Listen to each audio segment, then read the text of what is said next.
بسم اللہ الرحمن الرحیم۔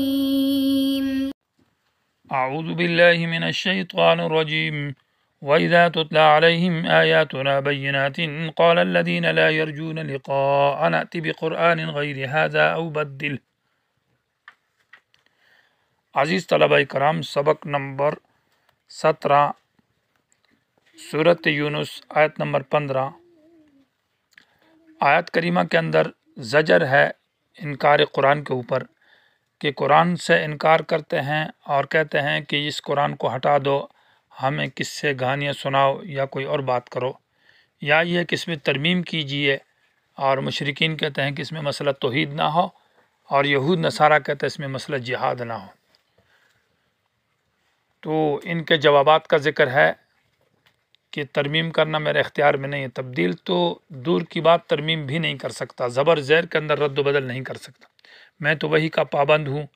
ہاں ایک اور صورت ہے کہ کتمان کروں تو کتمان بھی نہیں کیا جا سکتا، انی اخاف ان عصیت ربی عذاب یوم عظیم،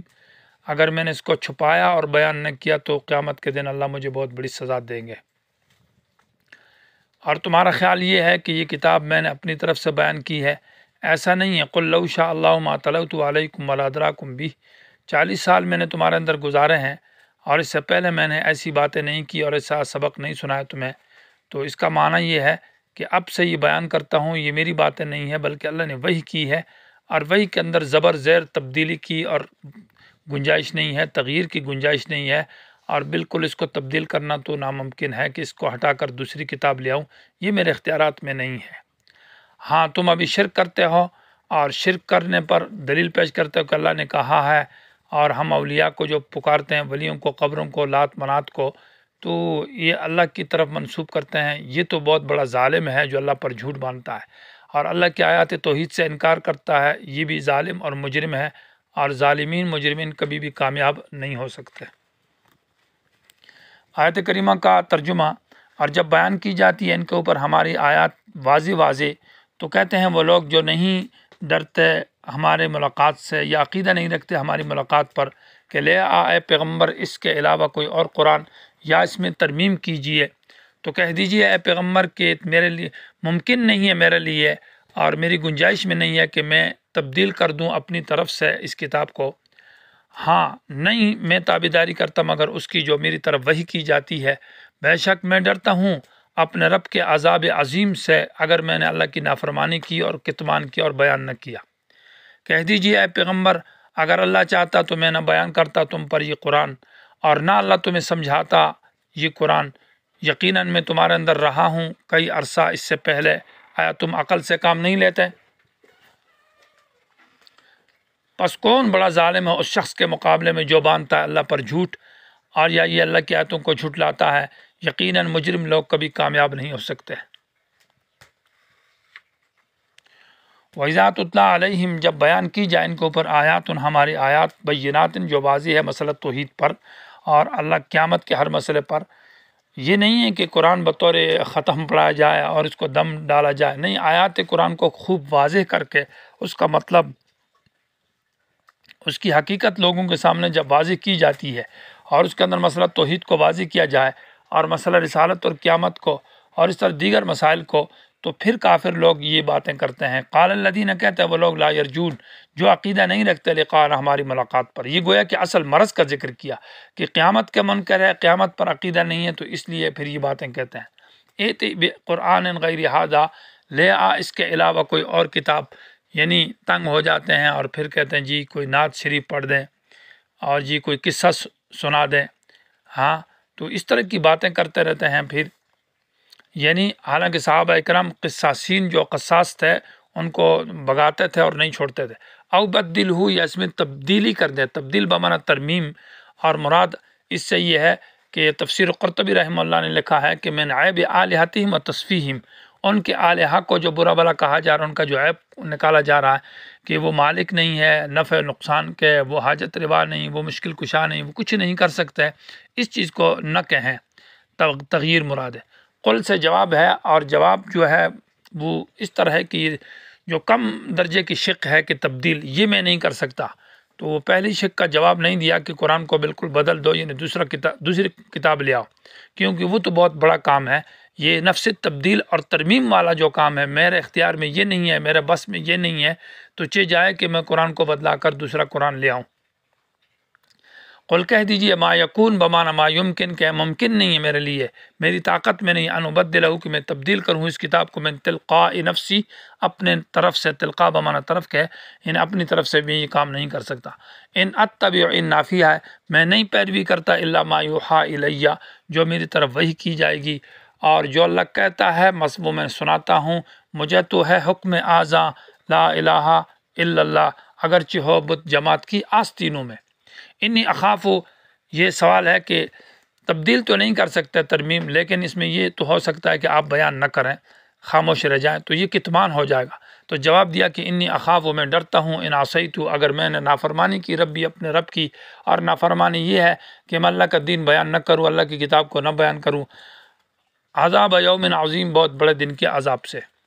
قل کہہ دیجئے لو شاء اللہ، تمہارا خیال یہ ہے کہ یہ پیغمبر اپنی طرف سے بیان کرتا ہے اور اپنی طرف سے کتابیں بناتا ہے؟ نہیں، ایسا نہیں ہے، بلکہ میں تو 40 سال کا عرصہ تمہارے اندر رہا ہوں، اور کبھی میں نے ایسی بات نہیں کی پہلے، کیونکہ مجھے وحی نہیں تھی، اور اب وحی آ چکی ہے، اللہ نے کہا تو اب اس لیے بیان کرتا ہوں۔ قل کہہ دیجئے لو شاء اللہ، اگر اللہ چاہتا، ما تلوتہ، میں نہ بیان کرتا اس قرآن کو تم پر، ولا ادراکم، لیکن میں اللہ کی مشیت کا کاربند ہوں، اللہ نے چاہا کہ بیان کرو تو اس لیے میں پابند ہوں وہی کا۔ ولا ادراکم، یہ ادریا ہے، اور ادریا سے پھر ادرا ہو گیا، یہ واحد مذکر غائب کا صیغہ فعل ماضی سے، اس میں تفصیل نہیں ہے۔ ولا ادراکم بھی مانا اللہ نہ سمجھاتا تم کو یہ کتاب، اگر اللہ چاہتا تو میں نہ بیان کرتا اور اللہ تمہیں نہ سمجھاتا، لیکن اللہ سمجھاتا ہے اور مجھے حکم ہے کہ بیان کرو، اس لیے میں پابند ہوں۔ فقط لبثت، یقیناً میں ٹھہرا ہوں، فیکم تمہارے اندر، عمراً بڑی عمر، من قبل، اس سے پہلے، یعنی 40 سال کا عرصہ ہے۔ افلا تعقلون، ارے بے عقلو، تم عقل سے کام نہیں لیتے۔ فمن ازلم، اب بھی جو تم شرک کرتے ہو اور اس شرک پر یہ دلیل پیش کرتے ہو کہ اس پر اللہ راضی ہے، اور یہ ولیوں کو پکارنا اور ان سے حاجتیں مانگنا، ان کا نذرانہ شکرانہ دینا، یہ گویا کہ اللہ تعالیٰ نے کہا ہے، تو یہ گویا کہ اللہ پر افتراء، جھوٹ باندھتے ہو۔ فمن ازلم، کون بڑا ظالم ہے اس آدمی کے مقابلے میں جو باندھتا ہے اللہ پر کذباً، جھوٹ، او کذب بآیاتہ، یا اللہ کی آیتوں کو جھٹلاتا ہے، آیات توحید سے انکار کرتا ہے اور قیامت کے سے انکار کرتا ہے۔ انہ لا یفلح المجرمون، ایسے لوگ جو شرک کرتے ہیں اور جو آیات کا انکار کرتے ہیں وہ مجرم ہے، اور مجرم کامیاب نہیں ہو سکتے، یہ مجرم کبھی بھی کامیاب نہیں ہوں گے۔ اور مجرم کیوں ہے؟ اس لیے کہ وَيَعْبُدُونَ مِن دُونِ اللَّهِ، یہ اللہ کے سوا کی عبادت کرتے ہیں، اللہ کے سوا یہ بتوں کی، لات کی عبادت، منات کی، عزا، حبل شریف، اور اسی طرح تفسیر روح المعانی والے نے لکھا ہے کہ اس میں داخل ہے من الملائکۃ، یعنی غیر الاسلام من الملائکۃ والمسیح، فرشتوں کے علاوہ، بتوں کے علاوہ جو فرشتے ہیں ان کی عبادت کرتے ہیں، اور اس طرح عیسیٰ علیہ السلام کی عبادت، عزیر علیہ السلام کی عبادت، ولیوں کی، بزرگوں کی، تو یہ سب اس میں داخل ہے۔ امام رازی رحمہ اللہ نے لکھا ہے کہ وَنَذِيرٌ فِي هَذِهِ الزَّمَانِ، اس زمانے میں اس کی نظیر جو ہے وہ اولیاء اللہ کی قبروں کو پوجنا، ان کے غلاف چلانا، ان پر نذرانے اور شکرانے دینا، اور ان کو وسیلہ بنانا، اور ان کے بارے میں یہ عقیدہ ہے رکھنا کہ یہ دنیا میں ہمیں فائدہ دیتے ہیں اور نقصان سے بچاتے ہیں، اور جن لوگوں کا آخرت پر عقیدہ ہے تو آخرت میں عذاب سے بھی بچائیں گے، جیسے سورۃ زمر کے اندر ذکر ہے مَا نَعْبُدُهُمْ إِلَّا لِيُقَرِّبُونَا إِلَى اللَّهِ۔ سورت کے شروع میں مسئلہ شفاعت قہریہ کے اوپر تفصیل سے گفتگو ہو گئی ہے، اور اسی آیت کے متعلق وہ باتیں تھیں۔ وَيَعْبُدُونَ، اور یہ بندگی کرتے ہیں اللہ کے سوا، معنی یہ کہ مالی ہو یا بدنی عبادات ہو یا قلبی عبادات ہو، سجدہ اور رکوع وغیرہ، ما ان کی لا یضرہم، جو ان کو نہ ضرر دے سکتے ہیں، ولا ینفعہم، نہ نفع دے سکتے ہیں، یعنی وہ ضرر اور نفع کے مالک نہیں ہے، مالک نفع اور ضرر کا اللہ ہے، اور یہ ان کی عبادت کرتے ہیں جو نفع اور ضرر کے مالک نہیں ہیں۔ اور معنی عام معنی ہوگا، یا معنی یہ ہے کہ ما لا یضرہم فی ترک العبادت، یہ اگر ان ولیوں کی، بزرگوں کی، قبر کی، بتوں کی عبادت نہ کریں تو ان کو وہ نقصان نہیں دے سکتے، ولا ینفعہم فی العبادت، اور عبادت کی صورت میں نفع بھی نہیں دے سکتے۔ عبادت کس طرح کرتے ہیں؟ تو سوال پیدا ہوتا ہے کہ کیا ان کو یہ خدا مانتے ہیں، خالق مانتے ہیں، مدبر مانتے ہیں؟ نہیں، وہ کہتے ہیں یہ ہمارے شفاعہ ہے، ہم ان کو خدا نہیں مانتے، ہم ان کو خالق نہیں مانتے، بلکہ اللہ کے ہاں یہ سفارشی ہیں، ہمیں چھڑائیں گے، ہمیں عذاب سے بچائیں گے، ہماری باتیں اللہ پر منواتے ہیں، ہماری حاجتیں پوری کراتے ہیں، ہماری ضروریات کو پوری کروائیں گے۔ جیسے کہ ایک مجرم ہے اور وہ کسی کے ہاں سفارش کرتا ہے تو اس کو دوسرے کے سامنے اس کی سفارش پیش کی جائے تو اس کو عذاب اور سزا سے بچاتا ہے، یہ معنی ہے۔ وَيَقُولُونَ، یہ کہتے ہیں، گویا کہ یعبدون کی تشریح ہے یقولون،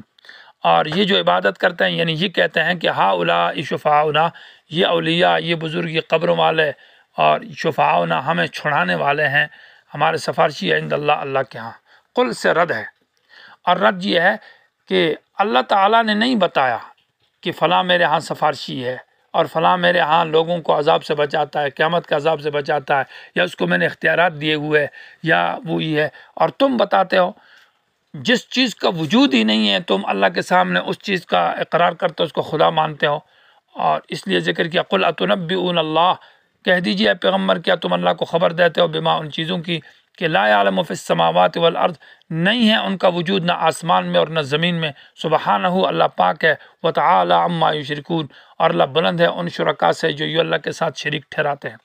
نفی علم کی یہ مستلزم ہے نفی وجود کو، کہ جب اللہ کے ایک چیز موجود نہیں ہے تو اللہ کے علم میں نہیں ہے، مطلب موجود نہیں ہے تو وہ اس پر علم نہیں ہے۔ نفی جب علم کی کہ اللہ کے علم، گویا کہ اللہ نے یہ نہیں بتایا کہ وہ چیز فلاں میرا شفیع ہے تو مطلب موجود نہیں ہے، اور بلکہ موجود کیا ہے، بلکہ ممکن ہی نہیں ہے، تو کس طرح تم اللہ کو بتاتے ہو کہ فلاں میرا شفیع ہے اور فلاں میرے ساتھ ہماری حاجتیں پوری کرائے گا؟